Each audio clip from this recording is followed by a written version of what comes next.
Sou Maria Mortati, poeta, escritora e professora titular na Universidade Estadual Paulista, Unesp, campus de Marília. É uma alegria estar com vocês aqui hoje, nesse dia de festa, de lançamento da coletânea de textos, Histórias de Alfabetização, Leitura e Escrita, organizada pela Kátia, pela Sandra, pela Silvia e pela Nancy. É um prazer estar aqui para comemorar também os 20 anos do Alfale, que tem a participação nessa coletânea por meio da sua organizadora e de muitos autores. E é uma alegria também porque este é um dia e um momento em que talvez mais do que nunca precisemos da história para saber e compreender também o nosso presente, as dificuldades do nosso presente, e como tantos educadores puderam e continuam contribuindo para que a alfabetização e a educação no Brasil sejam direitos garantidos de crianças, jovens, adultos e idosos. E dentre eles, especialmente neste momento em que se comemora o Dia Mundial da Alfabetização, temos também a lembrança necessária, cotidiana e ativa de Paulo Freire e Magda Soares, que são aqueles que homenageio no ensaio que integra essa coletânea. Magda Soares e Paulo Freire, Inspirações para Esperançar, é o título do ensaio, do meu ensaio nessa coletânea. E, além de tudo, mais um motivo para a comemoração. Quando do lançamento dessa coletânea, estamos também comemorando os 90 anos da querida educadora, dama da educação brasileira, Magda Soares.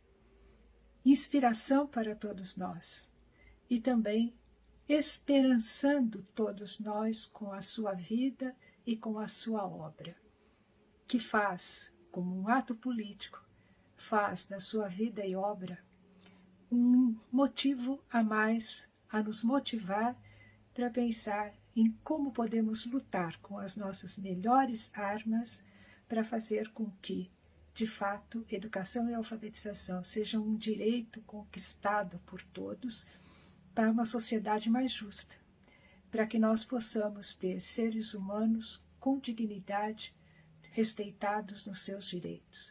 Tudo isso aprendemos também com a nossa querida Magda Soares. Neste dia de festa, meus cumprimentos, então, aos nossos colegas que proporcionam esse momento de lançamento, assim como proporcionaram a coletânea. Cumprimentos e agradecimentos. Viva o Alfale, viva Magda Soares, a nossa aniversariante. Parabéns a todos. Parabéns, Magda Soares, pelos seus primeiros 90 anos. Obrigada a todos.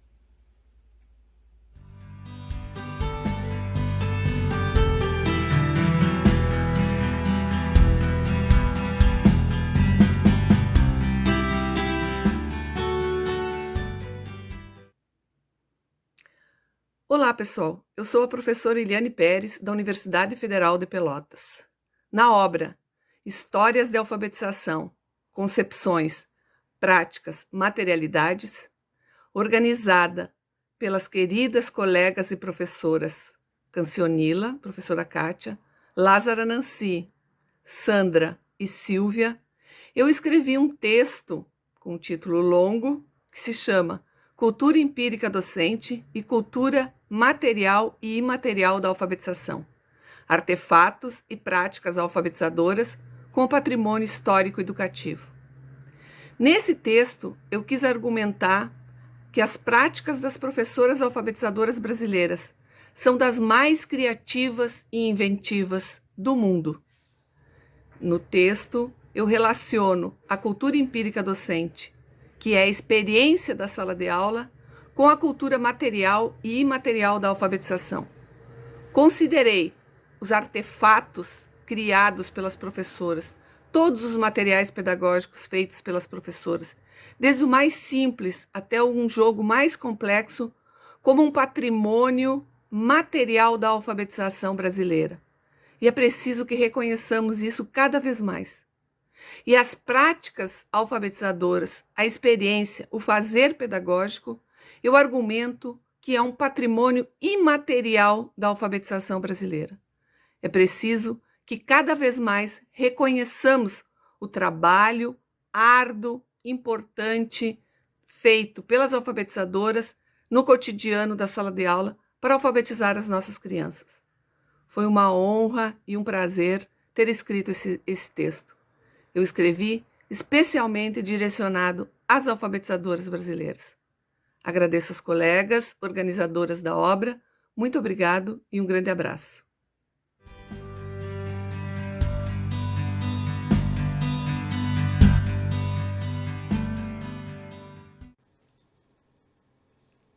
Olá, meu nome é Sheila Gabriel, eu sou docente no curso de Biblioteconomia na Universidade Federal de Rondonópolis, doutoranda no programa de pós-graduação em História na Universidade Federal de Mato Grosso, campus Cuiabá.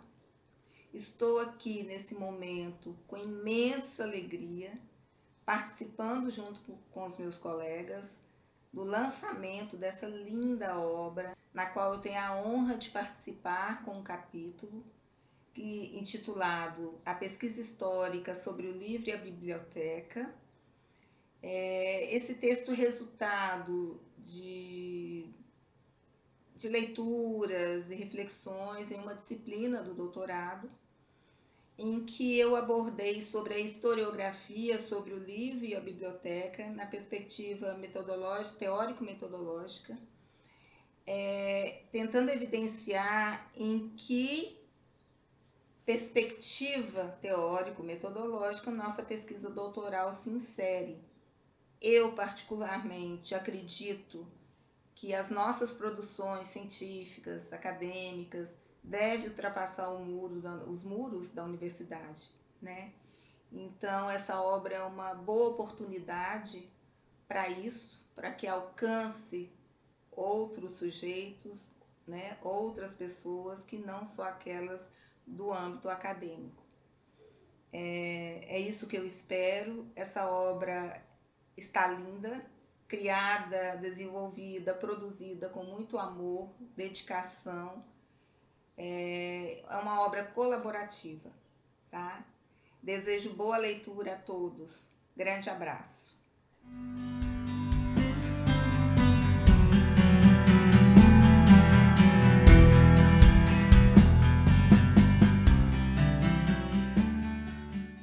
Olá, meu nome é Tânia, sou professora da Universidade Federal do Paraná, tenho cabelos curtos, castanhos, com muitos fios brancos que o tempo me trouxe de presente. Visto no momento uma blusa de lã vermelha e tenho um óculos de aro claro.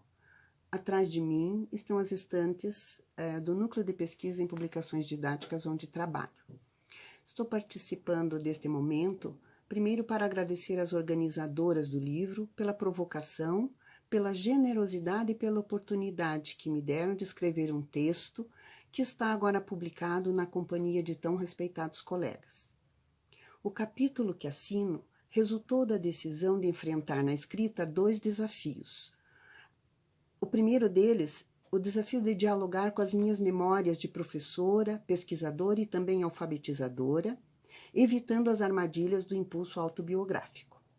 O segundo desafio foi dialogar com a produção acadêmica sobre o tema e que circulou e circula até hoje nos artigos, livros, capítulos e outros veículos de difusão do conhecimento científico, fazendo uma seleção no vasto conjunto disponível de algumas que foram significativas na constituição da minha identidade profissional. Neste diálogo, busquei sublinhar relações entre as dimensões institucionais, acadêmico-científicas e pragmáticas das culturas escolares, com foco especial a partir da década de 1970. Busquei, na minha escrita, evidenciar referenciais que contribuíram para o desenvolvimento, em nível nacional, da compreensão de um par conceitual fundamental para todos nós que trabalhamos na escola e trabalhamos com o ensino da leitura e da escrita. O par conceitual alfabetização e letramento, que continua iluminando as nossas reflexões, as nossas análises, as nossas perguntas, mesmo nesses tempos de descrédito da ciência e de rupturas políticas educacionais para o ensino da leitura e escrita. Mas, para além das minhas memórias, eu busquei evidências desse desenvolvimento nos materiais do PNLD, que produz, que organiza, que distribui os livros didáticos para o ensino da leitura e da escrita e de outras disciplinas escolares. Fui em busca dessas evidências nos materiais para sustentar uma tese, para sustentar a tese de que avançamos, apesar das dificuldades de toda ordem que marcam a vida social brasileira. E segundo ponto, a escola e seus sujeitos, na interação com a produção acadêmica e com outras dimensões da vida social, sabem muito hoje sobre o significado da leitura e da escrita, do seu ensino, dos seus objetivos e procedimentos, sabe sobre a complexidade do processo, as conquistas e os desafios, e sabe que os esforços e o trabalho não foram em vão. Assim, tocamos em frente. Muito obrigada.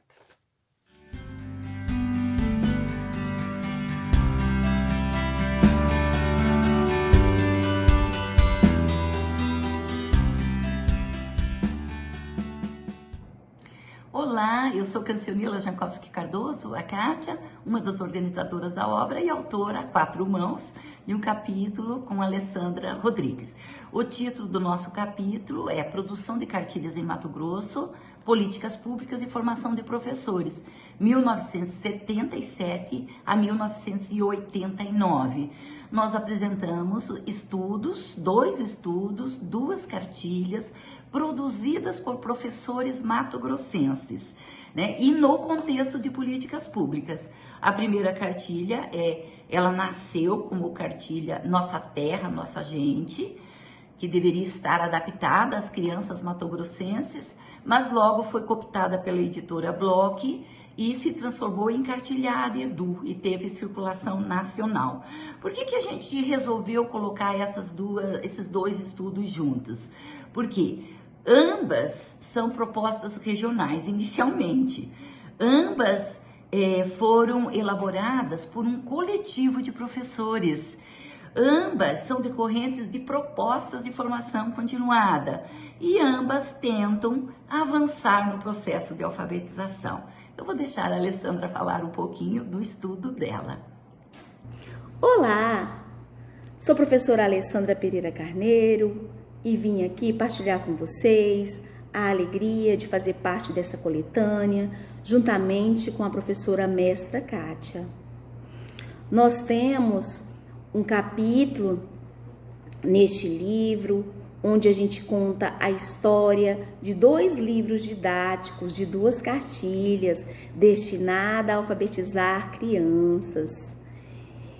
E ambas as pesquisas, elas se apropriaram do circuito de comunicação, que foi um conceito criado pelo pesquisador Robert Darnton. Circuito esse que nos revela como os livros surgem e se difundem. Depois, a outra novidade é que ambas as cartilhas foram elaboradas por coletivo de professoras. Olha que bacana, né? Professoras elaborando material para alfabetizar criança. Nós sabemos que Mato Grosso é muito mais consumidor do que produtor de material didático. Então, isso é muito relevante. E o terceiro motivo é que as autoras da cartilha Estou Lendo se apropriaram da concepção ou da metodologia de Paulo Freire para alfabetizar crianças aqui na região do Araguaia.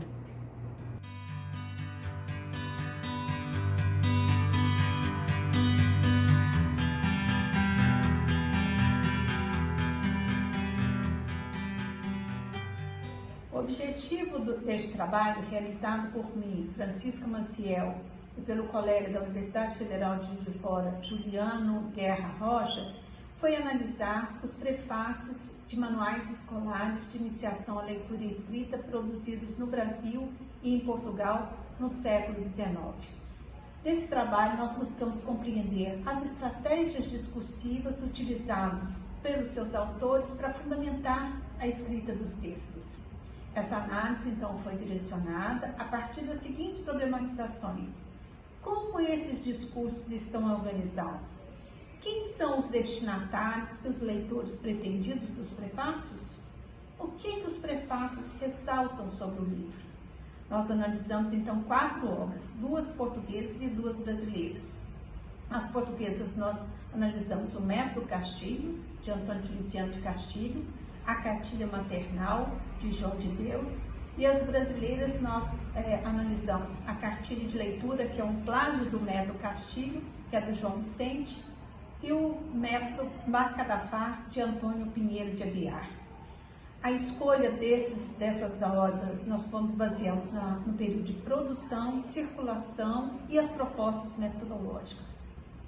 Por fim, eu, Juliano, juntamente com Francisca, queremos registrar e agradecer às organizadoras deste livro e ao Grupo Alfale.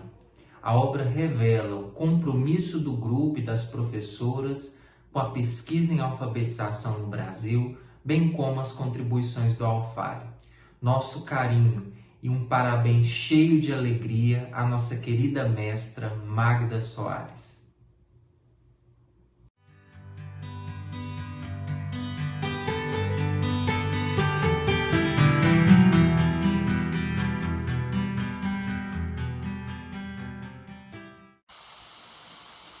Olá, eu me chamo Marijane Silveira da Silva, sou pedagoga, mestre e doutora em educação.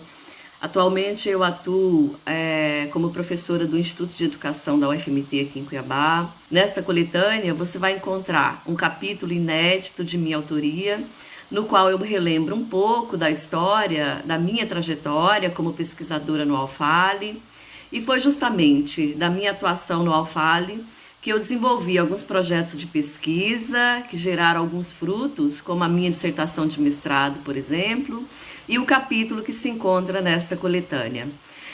Neste capítulo, denominado de Circulação de Livros de Leituras e Cartilhas na Imprensa Periódica de Mato Grosso, entre as décadas de 1930 e 1960, eu analiso a circulação de livros de leitura e cartilhas que foram veiculados pela imprensa periódica mato-grossense.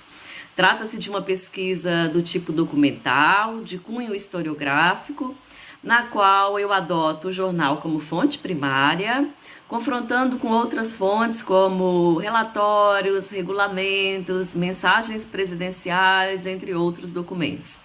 A busca de títulos de livros e cartilhas nas páginas da imprensa revelou-se muito promissora, dando uma maior visibilidade aos impressos didáticos que circularam em Mato Grosso no período em questão, e além disso, acrescente-se a vantagem da possibilidade de compreender algumas relações entre a circulação desse recurso didático e a adoção e o uso de métodos de ensino de leitura. Então, venha celebrar conosco.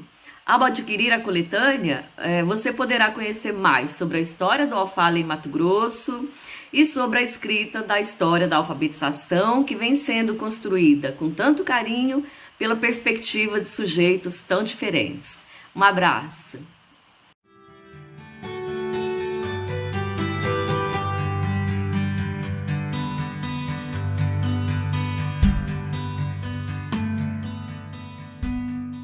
Olá, eu sou a professora Luciana Cisi Silva. Eu sou doutora e mestra em educação pelo programa de pós-graduação em educação da UFMT. Sou professora da rede estadual também do estado de Mato Grosso. E é com imenso prazer que hoje eu estou aqui para o lançamento da nossa coletânea. Nela eu publico o artigo Livros Didáticos de Língua Portuguesa em Mato Grosso, 1970 a 2000, Casos de Produção e Circulação. O artigo ele faz parte da minha pesquisa de mestrado, realizada em 2005 junto ao Grupo Alfale, que investigava a historiografia dos livros didáticos de língua portuguesa no estado de Mato Grosso de 1970 a 2000. A pesquisa ela foi subsidiada pelos princípios da história cultural, da história do livro e da leitura, com Chartier, Certeau e Darton. Para este recorte, eu considerei os títulos que foram mencionados que estiveram em circulação no estado de Mato Grosso. Esses títulos eles foram mencionados pelos professores em pesquisa preliminar e posteriormente pelos professores sujeitos que participaram da pesquisa. Esses títulos de livros eles foram localizados na biblioteca da Escola Presidente Médici, na época eu trabalhava nessa escola, na biblioteca dos professores particulares e na biblioteca dos professores sujeitos e no sebo da cidade, porque os professores mencionavam e eu fui atrás de localizar esses títulos. Para este momento, o que eu posso mencionar? Que esses títulos circulados em Mato Grosso, eles evidenciaram um misto de concepções teórico-metodológicos, caracterizando-se de forma não linear e na temporalidade investigada. Cada título ele foi representativo de sua época e certamente muito contribuiu na transmissão e construção de valores, cultura e ensino da língua materna no cenário da prática educativa dos professores matogrossenses. Outro aspecto que eu posso mencionar é que o Estado, na época, ele não era produtor de livro didático, ele era mais consumidor, mas ainda assim a gente conseguiu localizar 2 casos de produção de livros de língua portuguesa no Estado.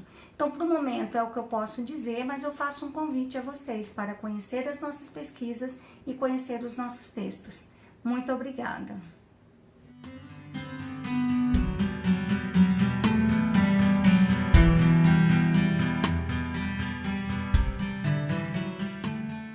Olá, tudo bem com vocês? Meu nome é Luciane Miranda Faria, sou professora da rede pública da Educação Básica do Estado de Mato Grosso e estou aqui para falar com vocês um pouquinho sobre o trabalho intitulado Sentidos da Alfabetização em Diários de Classe de Professoras Matogrossenses 1975 a 2004.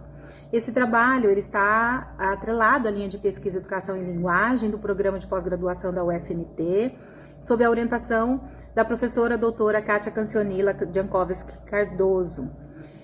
O trabalho foi empreendido na tentativa de compreender nas evidências como se deram as práticas de alfabetização na Escola Estadual Dom Galiberti, em Cáceres, Mato Grosso, no período delimitado entre 1975 a 2004, tomando por base as contribuições dos campos da educação, da linguagem, da história cultural e da história oral.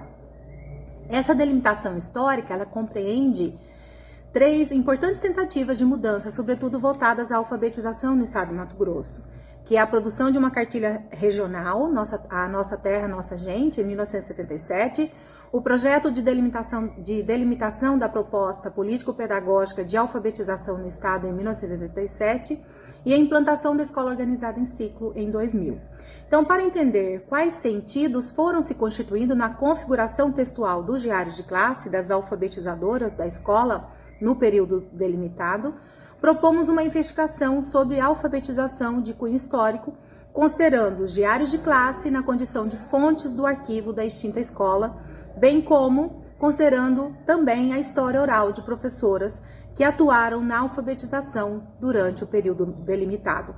Esse cruzamento de fontes, escritas e orais, auxiliaram a compreensão das práticas recorrentes na Escola Estadual Dom Galiberti, pois o trabalho da memória é individual, mas também, e no nosso caso, coletiva, pois investigamos a memória docente a partir da concepção do professor como grupo social, segundo Oliveira, 2002, página 106. Os dados analisados, a partir do cruzamento das fontes orais e escritas, revelaram que algumas práticas permaneceram cristalizadas, enquanto que outras foram sutilmente, aos poucos, sendo incorporadas aos fazeres docentes.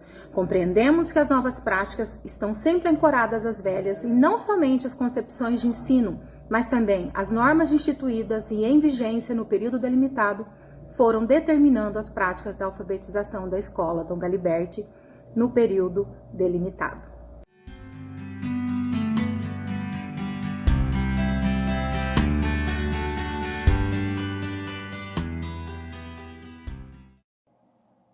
Olá, eu sou a professora Terezinha Fernandes e gostaria de parabenizar as organizadoras dessa coletânea linda que chega em nossas mãos e parabenizar também todo o Grupo Alfale pela produção, dessa valiosa obra.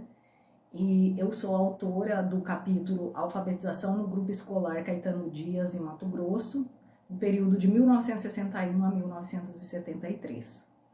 O artigo, ele analisa aspectos relacionados à reorganização de escolas primárias para grupo escolar, contribuindo de alguma forma para a construção de um percurso histórico dessas escolas e do processo também de ensino e aprendizagem da alfabetização por elas realizado, perpassando pela atuação das professoras e dos inspetores escolares, pelos métodos, pelas cartilhas e outros aspectos importantes da cultura escolar que engendra mudanças e também permanências. Então, eu estou muito feliz com essa participação, gostaria de dizer que é um imenso prazer poder participar desse lançamento e desejo vida longa à nossa obra.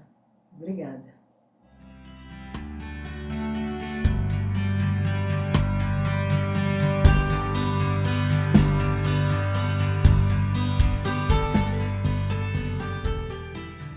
É com muita alegria que participamos do lançamento deste livro.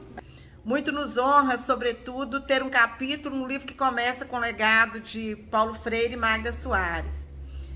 Nestes tempos sombrios, em que as políticas e ações revelam retrocessos e desconhecimento da nossa complexa história, a história nos ensina sobre as circunstâncias em que a leitura e escrita ocorrem, sobre os materiais, sujeitos, instituições que dão sentido ao ato de ler e escrever. Nosso capítulo, ele traz à cena a obra O Menino Poeta, escrita por Henriqueta Lisboa em 1943, composta por vários poemas que marcaram uma outra estética para a poesia infantil.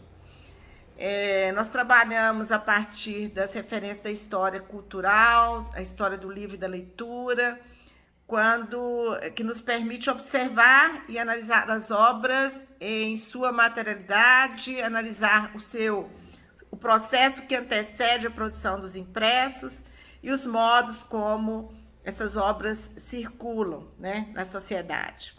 Retomamos um trecho do livro da Henriqueta Lisboa para nos inspirar. O menino poeta não sei onde está. Procuro daqui, procuro de lá. Tem olhos azuis ou tem olhos negros? Parece Jesus ou índio guerreiro?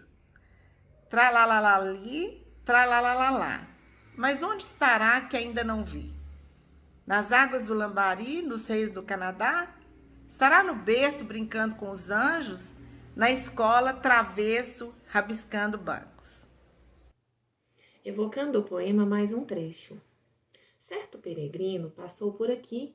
Conta que o menino das bandas de lá furtou uma estrela. Tralali, tralalá. A estrela num choro, o menino rindo.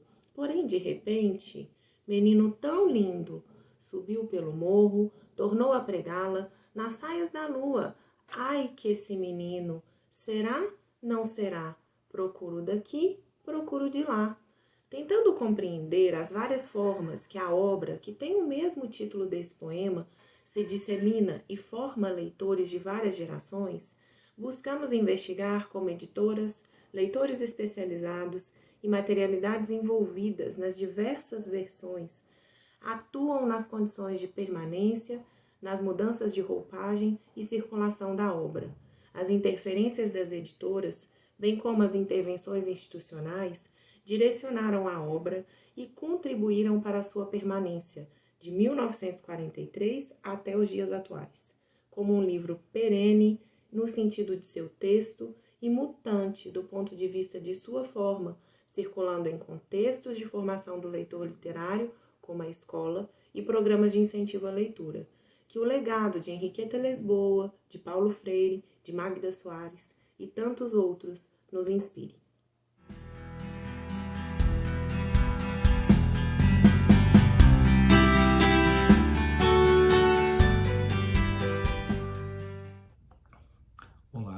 Aqui é o professor Joel Martins Luz, da Universidade Federal de Rondonópolis, do curso de Biblioteconomia. A minha contribuição à coletânea que estamos lançando aqui hoje intitula-se Arquivos Viáveis à Memória e a História da Educação, Documentos e Documentação da Escola Sagrado. O texto está disponível na página 192. Esse capítulo tratou de investigar o arquivo histórico da tradicional Escola Sagrado Coração de Jesus, que foi instalada em 1949 na cidade de Rondonópolis, no sentido de identificar na sua documentação, composta basicamente de livros de escrituração e outros papéis diversos, as possibilidades da escrita, da história e da memória dessa escola e da educação no contexto local e regional de Mato Grosso. O texto se voltou sobre dois aspectos principais, que foi o dos documentos, mostrando o que dizem e o que pode dizer sobre a história da escola, sobre a sua organização, as relações estabelecidas no seu entorno, com outros setores da sociedade, e sobre as práticas de ensino e aprendizagem desenvolvidas na escola ao longo dos anos. O segundo aspecto, o da documentação, objetivou mostrar como o arranjo e a disposição dos documentos no arquivo, bem como esses documentos foram nomeados, reproduz e produz representações da própria organização do ensino e do currículo da escola, revelando, portanto, uma cultura específica. Em termos de resultado, o texto traz um inventário ainda preliminar dos documentos localizados no arquivo, compreendendo aí, os anos de 1951 até a década de 1980. Em síntese, o texto mostra alguns caminhos a se percorrer para a produção de conhecimento e saberes históricos sobre essa escola, a partir dos vestígios e das marcas imprimidas pela sua cultura material. Parabenizo os organizadores, é uma honra estar aqui compartilhando ideias em torno de um tema tão importante, com pessoas também tão importantes, e convido a leitura deste e de todos os outros textos que compõem a coletânea. Meu cumprimento a todas e todos e vida longa ao Alfale.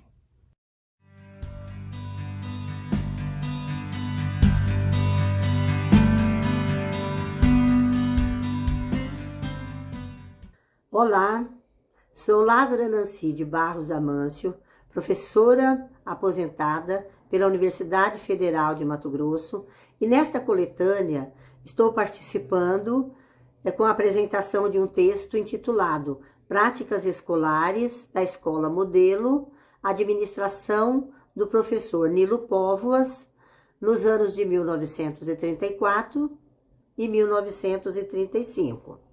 Trata-se de um recorte de uma pesquisa mais ampla apresentada na Unicamp pelo Grupo Ali, orientação da professora Lilian Lopes Martins da Silva. Na coleta de dados para o desenvolvimento dessa pesquisa, tive o prazer de me deparar com duas fontes interessantes, um livro de portarias internas e um livro de correspondências oficiais. Ambos os livros foram usados pelo professor Nilo Póvoas na curta trajetória da sua administração.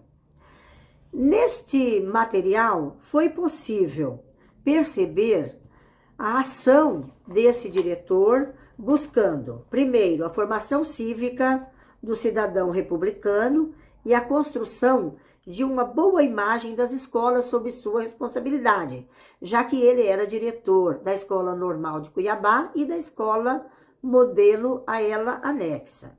E o segundo item, os conteúdos e as práticas escolares relacionadas ao currículo da Escola Modelo. A gestão desse diretor ficou marcada pela ênfase nesta formação cívica de professores e alunos que era materializada num comportamento de valorização dos símbolos de exaltação à pátria. Datas comemorativas e festividades locais sempre se constituíram em motivos para colocar os alunos da escola modelo na Praça da República com atividades ao ar livre. Os conteúdos e práticas escolares constituíram-se para esse diretor um grande desafio pedagógico para a sua administração, visto que havia criação de estratégias, de busca de estratégias para a realização de seus objetivos. Fica aqui o convite para a sua leitura. Obrigada.